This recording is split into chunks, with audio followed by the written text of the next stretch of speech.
দেওয়ার সুবিধা নেই। আমাদের এখানে 7 দিন কাজ হয়েছে 22-23, যেখানে গড় শ্রমিক দিবস, জাতীয় গড় শ্রম দিবস ছিল মাত্র 48 দিন। 2022-23 ইংরেজি অর্থ বছরে দেশের মধ্যে গড় শ্রমিক দিবসের দিক দিয়ে রাজ্যের স্থান ছিল চতুর্থ। এটা নর্থ ইস্ট না, কিন্তু সারা দেশের। 2023-24 ইংরেজি অর্থ বছরে রাজ্যে গড় কত ছিল? সেখানে 63 দিন কাজ হয়েছে। জাতীয় গড় শ্রম দিবস ছিল 52 দিবস। এবং 2023-24 ইংরেজি অর্থ বছরে দেশের মধ্যে গড় শ্রমিকদের শ্রম দিবসের দিক দিয়ে রাজ্যের স্থান ছিল 4th পজিশনে। 2024-25 ইংরেজি অর্থ বছরে রাজ্যে গড়ে 59 দিন কাজ হয়েছে, যেখানে জাতীয় গড় শ্রম দিবসে মাত্র 49 দিন। মানে সব জাতীয় গড় থেকে কিন্তু আমরা সবসময় উপরের দিকে আছি।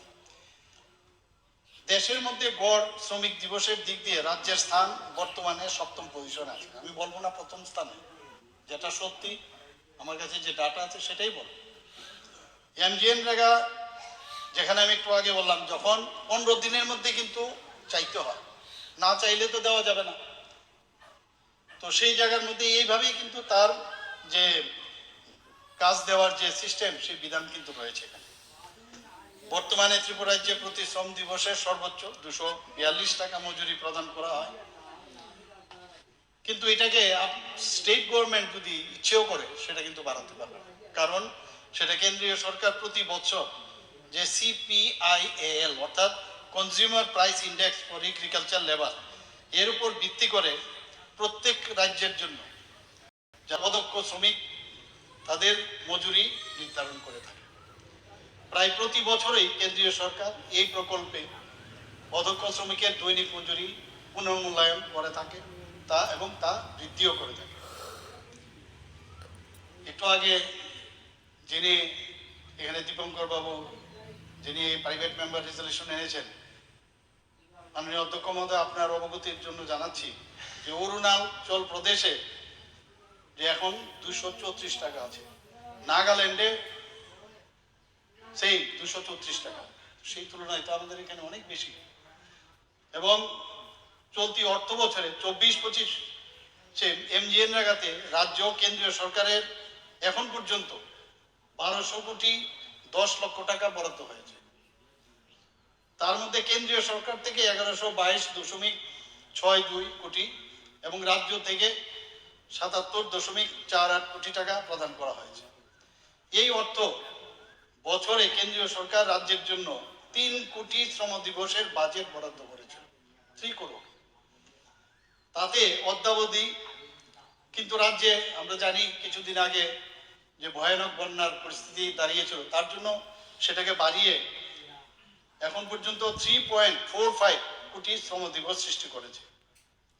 এমজিএনরেগা প্রকল্পে কাজ করার পর শ্রমিকদের কিন্তু আগে যেমন আমরা দেখতাম কমিউনিস্টদের সময় নিজেরাও আমরা দেখতাম বসে থাকতো টাকা পয়সার জন্য।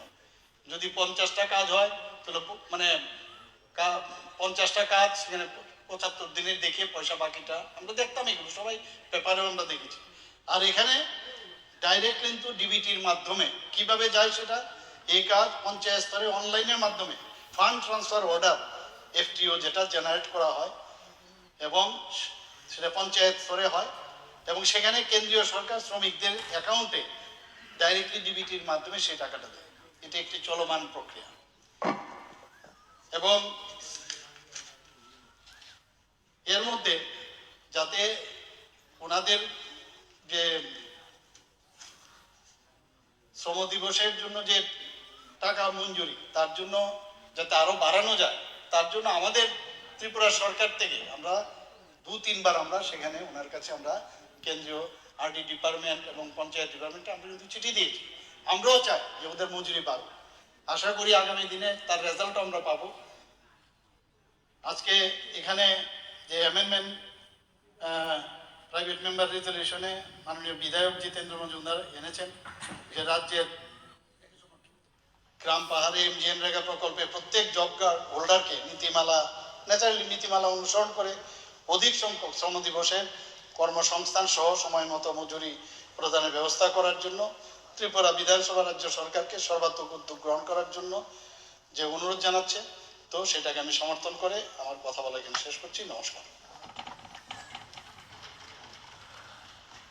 মাননীয় মুখ্যমন্ত্রী মহোদয়, 5টা বেজে গেছে, সময়টা বাড়িয়ে নেই, কারণ তো কন্টিনিউ করতে পারে, দুটো প্রাইভেট মেম্বার্স আছে। এখন মাননীয় সদস্য দীপঙ্কর